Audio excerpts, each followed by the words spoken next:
like to welcome everyone to our, I believe, last town hall discussion for this series. And we are in the midst of Family Month at Word of Deliverance, so it was fitting to talk about how addiction impacts the family system.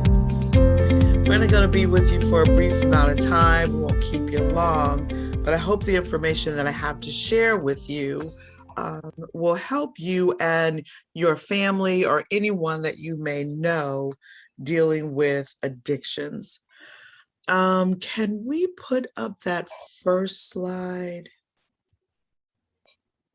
We have our fabulous Vanna White in the background we're gonna call her Kim Lee, because that's her name, Kim Lee. We have Kim Lee in the background working everything for us. So thank you so very much, Minister Kim, for helping. And as I said, we are going to talk about how addiction impacts the family system. And I want to start out our discussion asking a question.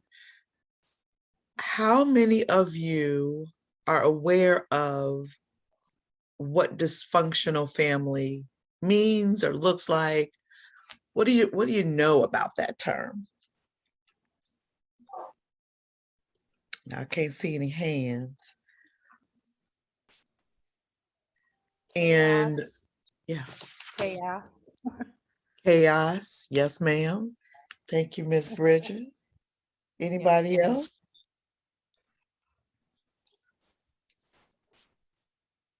I'm so sorry. Did someone else say something?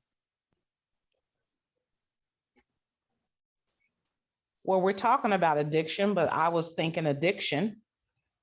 Absolutely. Addictions is within the parameters of a dysfunctional family.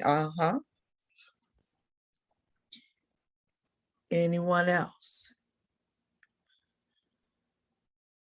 Some typical characteristics of a dysfunctional family would be characterized by a family high in conflict, high in misbehaving or abuse.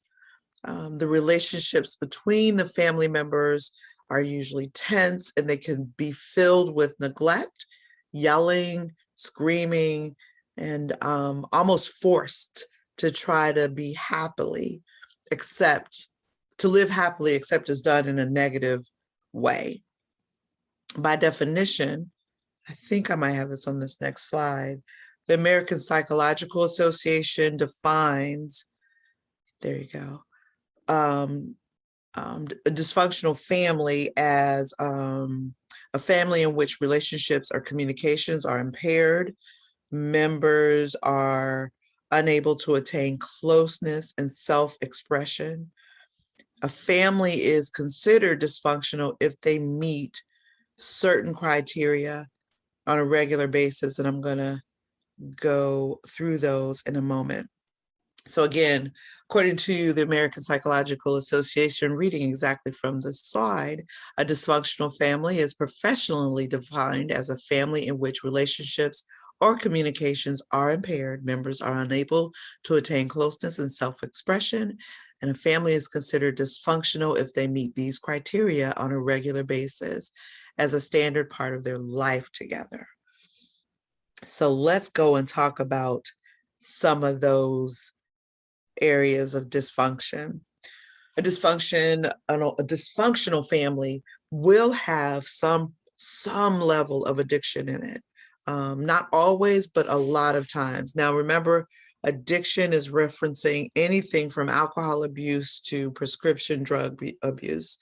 We've talked about that in our previous sessions.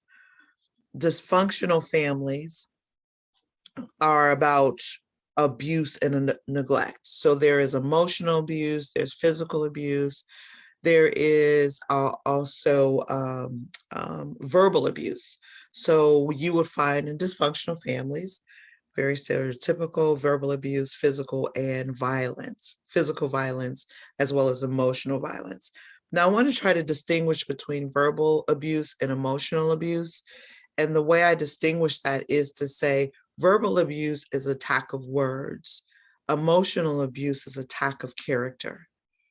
So if you're experiencing any of that, or if you know someone that's experiencing that form of abuse, that's a one way to tell the difference. Neglect is inactive harm, meaning you can neglect someone by doing nothing. Certainly by the word implies neglect is inactive harm, meaning you're harming by doing nothing, ignoring a need. You can be neglectful by not feeding, not you per se, but a person can be neglectful by not feeding a child. They can withhold love. They can have low interest or no attention or interest in other family members' activities. Their emotional state is totally ignoring that those other family members, not only in your immediate circle, but the extended family. So again, dysfunctional families will have neglect and abuse in them. Those who grow up in these types of families will then go on to exhibit the exact same behaviors to their children, which causes a cycle of abuse. So we hear it talked about in generational curses. We hear it within the faith community. We hear it within the psychological community as generational links. So there is learned behavior. Again, once this system starts, it's generally passed from one generation to the next, sorry. Another symptom of a dysfunctional family is unpredictability and fear. What that means is when you have a home environment where it's hard to establish trust because you never know what's going to happen when you come home. There's not any consistency within the dynamics of the home. Sometimes someone will be home at this time, other times another, or a family member might come home really happy one day, and then the next day they come in mad as all HE double toothpicks. Or you might have a family member who is generally always at home, and you're never sure if they're going to be happy or sad. Again, a family that is dealing with dysfunction will have unpredictability and fear. The fear comes in when you don't know how a person's going to respond to your emotional or physical needs at the time. If you're never sure of how your parents are going to respond, thinking from a child perspective, if you don't know how your parents are going to respond to you, you'll consistently anticipate some form of conflict. So you're always on edge because you're not sure exactly what you get, and you can't express yourself honestly. Instead, you're just kind of waiting for the next criticism. You're waiting for the next harsh words. So that's where that fear begins to be instilled. Also, within a dysfunctional family, you might have things that will exist as in avoiding things that are enjoyable. So you won't find dysfunctional families taking a whole lot of vacations. They may take separate holidays, so you don't see a lot of the family gatherings. And when they are together, then they don't last very long. I don't know if you've ever experienced that when you've gone to a family function and it starts out one way and 2 hours in, all heck is broken loose and people are storming out. And for some families, they end up fighting. Another criteria that falls under dysfunctional families is conditional love. Conditional love, meaning I am going to give you love in a manipulative way, in a way that says I love you only when I want something. You may see that in a family where for high performing, I use students, high performing students who whose family is built on academia. Just using this as an example. Sometimes you may find that the rewards or the accolades or the expression of love only occurs when there's a success. So when the child brings home an A, or when the child wins a game, then there's a wonderful expression of love. Same thing within a married couple. A husband may express only his love based on his need for physical intimacy, or he may express his love in a way that's manipulative, that creates an environment that really is saying, I want to go out, but I'm going to express my love by enticing you and getting you to agree to me going hanging out. Some women are conditional with their love similarly with physical intimacy. So they may withhold their love or physical intimacy if they're angry with their husbands. Withholding love makes you want to constantly please the other person, and it doesn't give you the chance to relax or be yourself. So if you're in a dysfunctional family and one of the partners, and I'm going to go talk a little later, in a few minutes, about the roles that family members play. One of the family members would play the hero, and I'm going to talk about that a little later. So withholding love will cause a person to constantly want to please someone. So this, you may find this in some people pleasers, that if they did some background exploration of their family dynamics, they may find that that was something that they experienced growing up. Another thing, dysfunctional families, you have lack of boundaries. There's an inability to set appropriate boundaries between parent and children. For example, parents may not have the ability to control their children, especially at a younger age, and they make life decisions for you, or they ignore your opinion. So if there's a lack of boundaries, boundaries can also mean if someone is always making the decision for someone and not giving a child or the adult a way to express their thoughts or their opinions. Lack of boundary can also be an intimidating parent who actively discourages and asserts themselves, even for just speaking their mind. So it could be an intimidating parent or intimidating spouse.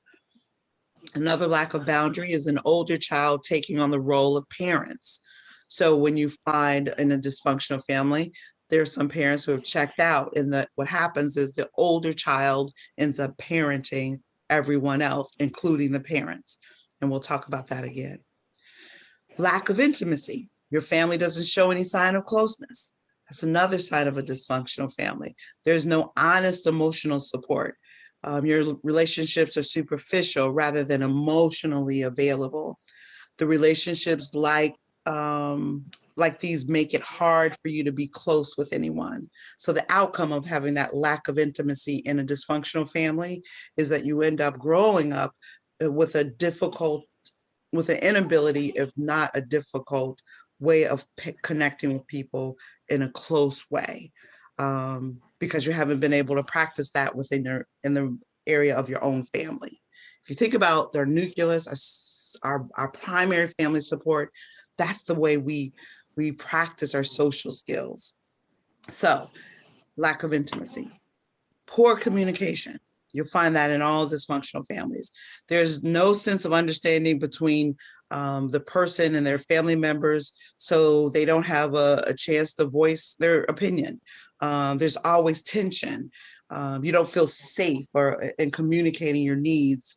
There's no one that talks about their problems. Instead, everyone just sweeps the issues under the rug, which you find a lot of within the African American community. What goes on in our house stays in our house. What goes on behind closed doors stays behind closed doors. So that's very prevalent kind of philosophy in the African American community. When it comes to planning, nobody respects each other's time or preferences, and there's no open line of communication. Another poor communication occurs in dysfunctional families. Now, I want to say this before we go into our next one. It is common for these traits to repeat themselves throughout generations. Your parents may have picked up on cues from their parents, which their parents picked up from their family. And many of us have even grown up thinking that our dysfunctional family's behaviors are really normal. So it's not abnormal to think our dysfunctional families are normal. Just want to say that. Take us to our next slide. You there, Kim? Can you go to the next slide for me? Okay. Now, there are family roles that everyone plays in dysfunctional families. There is the scapegoat. You click to the next one. The caretaker. Next one. The hero. The mascot. And the addict, which is the identified person. And lastly, the lost child. So let me go back and just talk about those very quickly about what they look like. But before I do that, does anybody have any questions?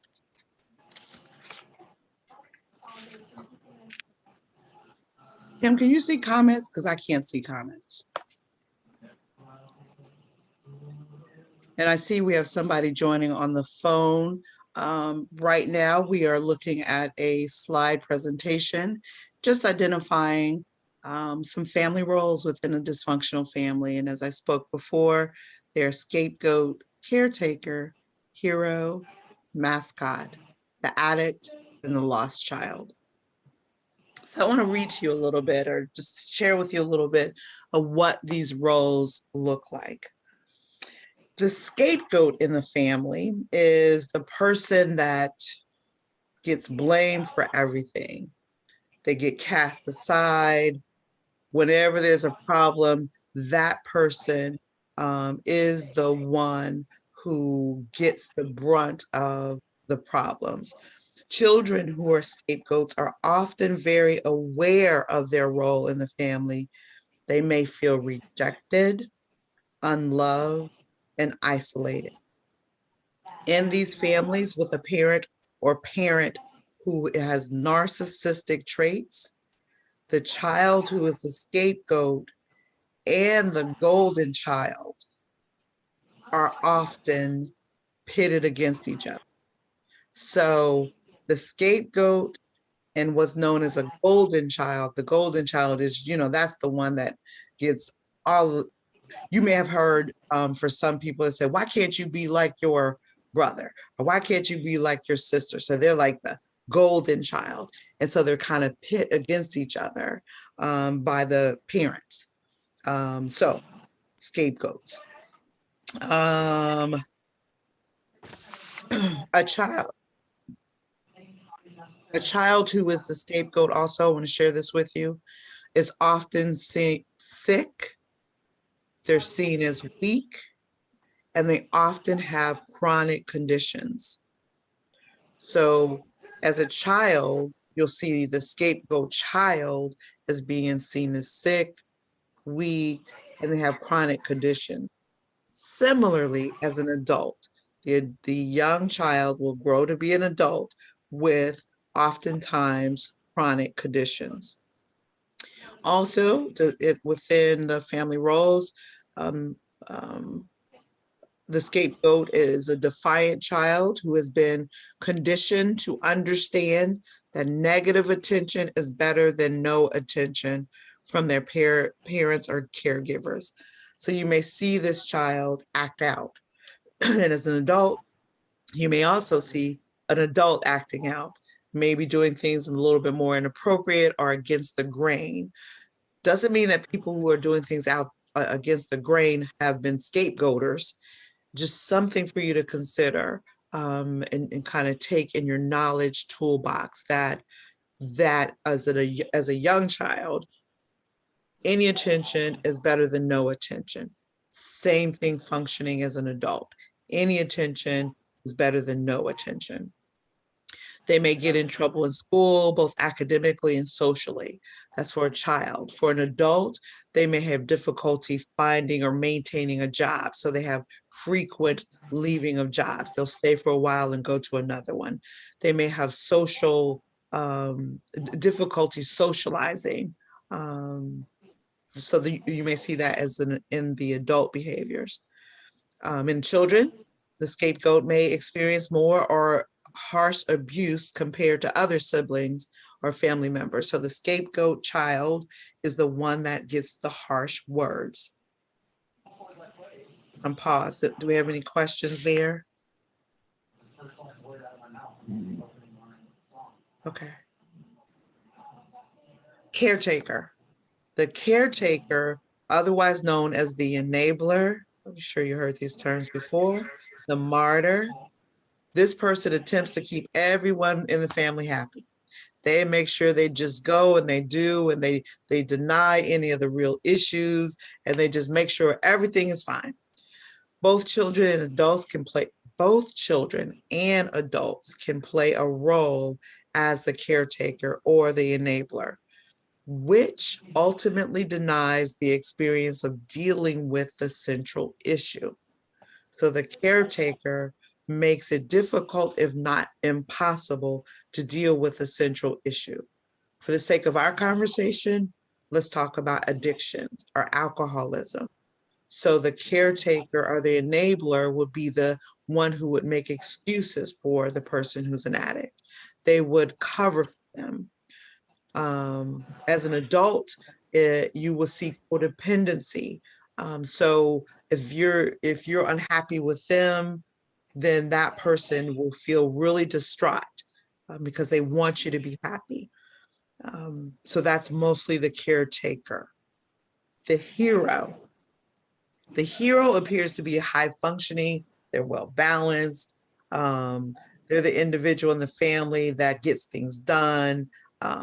They are very good at wearing their mask and doing the facade. The hero always allows the family to continue to perpetuate the notion that everything is fine. So despite there being some issues going on with individuals or the entire family system, the hero as a child may be parentified, meaning they are playing the role of the parent. So they are the hero in the family. They make sure everybody is taken care of. They may take on the role of a spouse. There are some dysfunctional families, unfortunately, single parent homes. Sometimes mothers will inadvertently cause their sons to play the role of a spouse, and vice versa. There is for the father figure, they may inadvertently cause their daughters to play the role of a spouse. Generally speaking, with the hero, the parents are generally physically or emotionally unavailable. So anyone that's playing the hero role, the parents are not available. The hero may also feel immense pressure to carry on family appearances, to be successful and to achieve. They also insert themselves to help resolve family issues. So the hero is the one that tries to break up fights. The hero is the one that tries to make sure Uncle such and such doesn't drink so much, so they're watching them. The hero is the one that says, I'm going to make a drink, but I'm going to dilute it a little bit to try to help that person not get drunk as fast. So that's the hero. The mascot. Mascot is in the family is usually the person who's really funny and goofy. They're the one that keeps everyone laughing. They just feel this immense pressure to kind of help everyone avoid feeling tense. They don't like anything that's volatile. They try to diffuse every situation that may interrupt in violence. So they will use their humor. They act their actions come more from a place of anxiety or from the trauma of experiencing abuse. So the mascot is the one tries to keep everyone laughing and making sure no tension happens in the family. Which brings us to the addict. The addict is the person, of course, that uses. They're the ones that drink or use drugs, smoking weed, using cocaine, abusing medication, abusing sleeping pills. The addict is the one that may feel resistant, that may be resistant to treatment, and they often feel frustrated or angry, and they are always the one that's pointed out, recognizing that they need help, but they're angry at the fact that they need the help. Lastly, the lost child. The lost child just tries to blend in. They don't want to cause any problems. So they are always in the background just to keep themselves safe. They don't want to rock the boat. They often feel ignored. They are often felt neglected. They're scared to draw attention to themselves.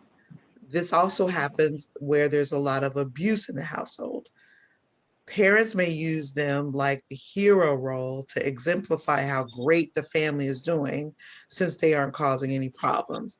So, in other words, a family dealing with addictions or alcoholism, they may use that child that's really quiet to focus the attention on. See, look how little Johnny's doing. Look how little Sarah's doing. So our family's doing well because this child causes no problems. You ask them to do something, they do it right away. Then they go above and beyond just to make sure they don't create any kind of turmoil. I'm going to pause right there. Any questions?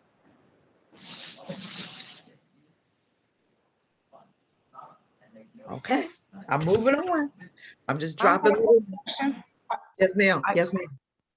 I just wanted to ask, is it possible, do some people carry this throughout their life?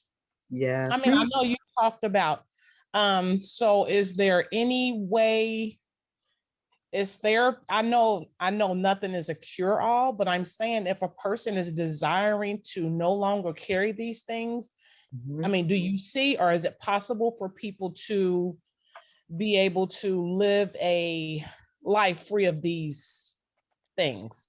Absolutely. And Okay. yes, ma'am. The way, um, hold that question to the end because I'm Okay. going to address that. Yes, Okay. there is to break these cycles. And I want you to understand everybody has been in some kind of way one of these roles. I know it's hard to believe, but everybody has experienced Mm-hmm. one of these two things, six things at some time. Okay. I have a question, Miss Yes, Kim. ma'am. Mhm. The definitions that you gave for a dysfunctional family, Yes, I ma'am. guess there's various degrees Mhm. since everyone doesn't have all of that, but is it like you have to, if you have 5 out of the 10, you're definitely dysfunctional? Or if you have 1 out of the 10, you're just mildly, and maybe some, you know, family counseling or marital counseling can really help. It should be somewhat of an easy fix as long as everyone be truthful. But that was only one situation, one Yeah, of the, okay. there is no degree of separation in dysfunction. Dysfunction is dysfunction. It's just a matter of um, how pervasive this dysfunction is, meaning um, if there has been long-term dysfunction, meaning so if I have a alcoholic father and he's been drinking since the age of 2, and I know I'm now 45 and I don't know any other state of being because I've only known him to be drunk. I am in a dysfunctional family, and I will carry those traits within my other relationships, because I don't know any other way to be.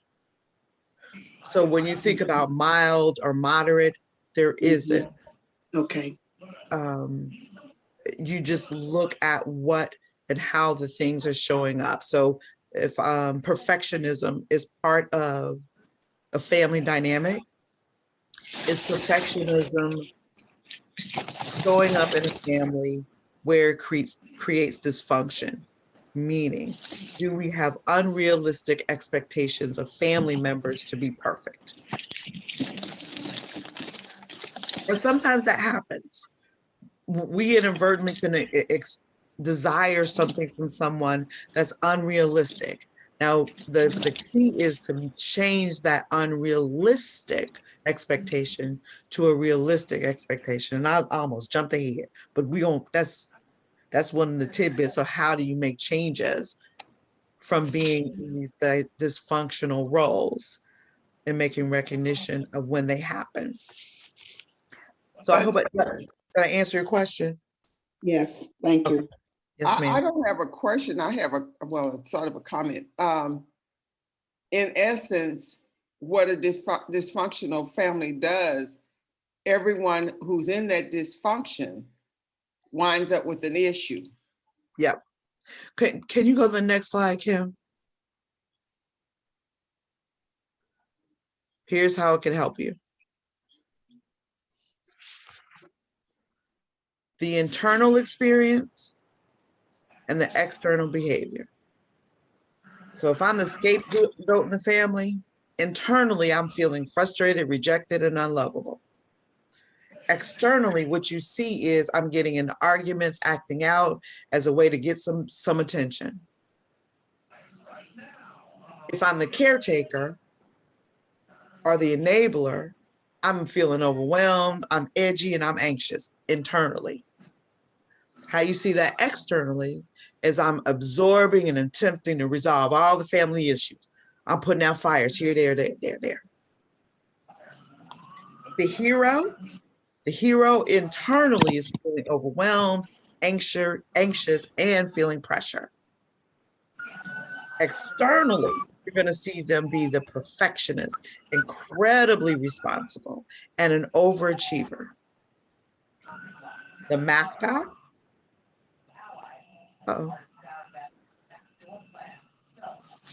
The mascot may feel pressure, anxiety, and feel overwhelmed. They're the ones that's internally. Externally, they're the ones that's using humor to distract families, to distract from the family's core issues, which is usually the addict behavior. The addict, of course, they may feel unlovable and rejected by the family because we're saying, you know what? Okay, we know we got a problem, and when daddy come home, everybody get quiet and missing. So internally, that addict is experiencing feeling unlovable and rejected by the family. Externally, we're going to see uses as a means to cope and distract from the family core issue, which is that lost child. Internally, they're going to feel rejected, neglected, and experience depression. Externally, they blend in. They don't make a scene. And you may be you'll see that also in some adult behaviors. The people that just kind of in the background. So the question was, can we make changes? Absolutely. For every external behavior you see there on the right side of your screen, we work on making changes on that. So for example, I'm the scapegoat and, I'm usually getting into arguments and I'm acting out. That's how I grew up. So at one time, you know what, don't look at me. Don't look at me sideways because you be lucky what you get, because you're going to get what you get based on how you look at me. I'm just using that as an example. And so what happens is I say, you know what? I want to change that behavior. How do I do that? Well, the first thing is to look at what we're thinking. Challenge the thoughts. And a lot of times this has to happen. You could do this without therapy, but therapy helps to help detangle and untangle the thoughts that you're telling yourself about how somebody looking at me. Why they looking at me? Oh, they must think I'm stupid. So that thought right there made me feel angry. And so my anger then pushes my behaviors, creates the action of I'm going to argue, or I might even fight you. So what you think will affect what you feel, which will ultimately affect what you do. For the caretaker, they're always overwhelmed, they're feeling anxious and on edge. To break that external behavior is to give voice to what it is you're feeling overwhelmed with. For example, I cannot take care. I'm usually the one. I come home, I cook, I clean, I wash the dishes, I vacuum the floor, I clean every room. And before I lay down, everybody else is in bed and I'm the last one going to bed. Well, I'm going to change that behavior because my thought is, nobody cares. I have to do it all. So it's making me feel anxious. And because I'm feeling anxious because I got to get it all done, what you're going to see me doing is I'm just going to keep trying to do more and more. Let's change that. Now, instead of doing the caretaker behaviors, I'm going to take my internal process and make it external and say, this is too overwhelming. I can't do the dishes and cook and run the sweeper and clean the bathroom every night. I need help. We need to make some changes. So that's how you begin to make a process there. Now for the child, because sometimes the child is parentified, meaning they are taking on the role of the parent. I suggest as adults, we have to pay attention, especially if you work with children, pay attention to those kids who you see taking on parental roles and try to engage them in a conversation about what they're experiencing in their home or just in their life in general. The hero, that hero person, you know what? I'm always feeling overwhelmed and I'm anxious because I'm trying to be perfect. To undo perfectionism is to admit to your imperfections. To undo perfectionism is to admit to your imperfections. So it is important for the hero, and this is also something you can work out within therapy, is to talk about the limitations and look at them as not a negative of who you are, but actually a gifting of who you are. So that's how you break that cycle. Mascot. Mascot is the one that's usually humor. The mascot is a little more challenging because sometimes I end up growing up still being humorous. My suggestion to break the cycle of the mascot behavior is to do some work one-on-one with someone who could help you dissect your thoughts that cause you to use humor. The addict goes without saying, they need treatment, counseling to break those cycles. For the lost child who always feels like they need to blend in as an adult, that's where you kind of push yourself to do more activities, not so much behind the scene, but maybe on the edge of the scene. So you want to get engaged in activities socially. Sometimes I recommend people to find a small social group that you may be willing and able to participate in. Find a craft that you might like to do, or a hobby, if you will, or just some outdoor activities to help bring you from being closed in to being outside, meaning interacting with people. Well, that is all of my presentation about the dysfunction of family and how does alcohol, any addiction, quite frankly, impacts the family. So I want to know before, I just felt like I did a monologue, but do we have any questions? Now, I want to say I appreciate it. Yeah, I think I'm the last one came on. I think I'm number 8. I was just listening, soaking it all in. You can't learn and talk at the same time. It's new for me. I'll refer to my brother. And let me ask my other audience, you said Leon? Yes. Yes, sir. Yes. I am going to check in with the viewers here. Anybody watching have any questions? Well, I don't believe I have a question, but I just too wanted to thank you for all of this information. This was great. yes, And ma'am. very helpful. Thank you. If you have any further questions, you can just reach out to the church and they can forward your number or forward your question, and I'll be more than happy to get back with you. Okay, thank you so Okay. much.